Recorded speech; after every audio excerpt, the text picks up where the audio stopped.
Xirarei, Pablo, que nos tras? Pois Xirarei, a miña nova banda deseñada, e que é unha viaxe por Galicia e pola súa cultura a través de tiras autoconclusivas que viaxa un poquinho por diferentes puntos e aspectos que celebran con orgullo, moito orgullo, a nosa terra. Bueno, que temos que saber para entender ben esta obra?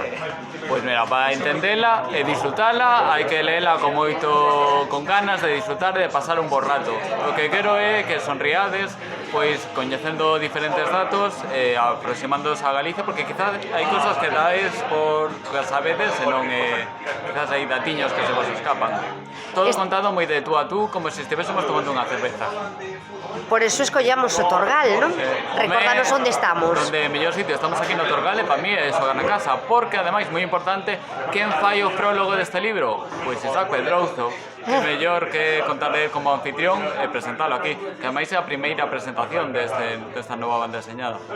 Que tal van as túas cousas? Recórdanos un pouquiño por onde andas, Pablo. Pois eu dedícome ao cómic e ilustración, e como me vai? Pois vou ben contento contando historias, que é o que máis me gusta no mundo. Xa levo esta é miña sexta obra, gustame contar historias da vida ordinaria dun rapaz, e agora presento un libro que é moi diferente, con perfil máis didáctico. Moi ben. Bueno, Pablo, eu nesta portada vexo personaxes moi coñecidos, Home, aquí está toda a pandilla galega. A ver, a que temos aquí? Pois mira, a nosa Rosalía, non? Rosalía de Castro aí, pois escribindo, que o seu. Temos Elisa Marcela aí cortada, un trasno, por dos galegos velando muiñeira, as Marusas de Santiago, sí. Temos un pelequeiro, coidadiño con el, sí, temos a Castelao, e a gran diva da nosa canción, que é Ana Quiro. Hai estrelas que nunca deixarán de brillar. Que curioso. A serea de Castelao, unha gaivota. Recién chegada das cíes, cuidado que vai che roubar a bocata. Temos aí un trociño do apalpador. E logo estou eu e a miña cadela, Vega, que somos narradores do libro. Bueno, o sea que estás ti aí tamén autorretratado. Exactamente. Fantástico. Bueno, o apalpador que virá agora por Nadal, non? Sí, está aí probando as cousiñas. Ten as castañas aí ben calentiñas. Bueno, pues moitísimas gracias, Pablo, e que sigas disfrutando de tanto éxito. Moitas grazas. Pois esta tarde de xoves estamos aquí no Café Torgar de Ourense. Vimos a acompañar a Pablo Carreiro, que é un autor novo na nosa editorial, en Cuarto de Inverno. É a primeira vez que publicamos unha banda deseñada. Bueno, estamos moi contentos de que forme parte de Cuarto de Inverno. É unha banda deseñada moi divertida sobre Galicia. O propio Pablo é personaxe, junto coa súa cadela Vega vai nos contando, bueno, pois falanos de diferentes lugares de Galicia, de tradicións, de persoeiros. E bueno, teño que dicir que nos coñecimos a Pablo fai uns meses nunha feira de banda deseñada.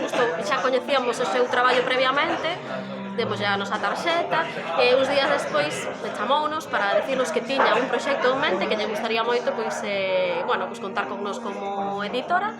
E bueno, aquí estamos agora facendo a primeira presentación deste Xirarei.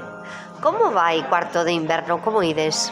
Pois mira, cumplimos a finais do mes de novembro 5 anos. É verdade que xusto empezamos a finais do 2019 e a comezos do 20 xa nos confinaron. É un traballo laborioso porque somos dúas persoas para editar, para facer albarás, facturas, distribuir, facer a labor comercial. Pero bueno, este ano 2024 xa foi mellor. É verdade que ese tempo que estivemos parado da pandemia custounos empezar un proxecto desde cero, pois bueno, é moi complicado, pero bueno, estamos contentos. Bueno, pois que sexa todo un éxito isto de Xirarei, que sexa todo un éxito, Andrea. Moitas gracias. Parabéns.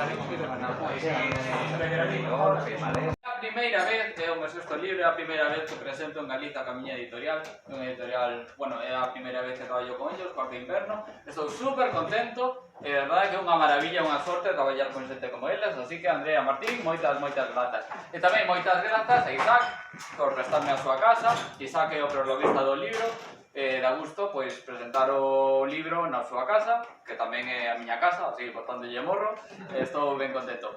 Dicen grazas, e agora vai vir outra parte, que sabes aquilo de que é mellor pedir perdón ou permiso? Pois eu ración doble. Entonces, pido vos perdón polo meu galego, porque eu non solo con miña familia non falo galego, ni con miñas amigas.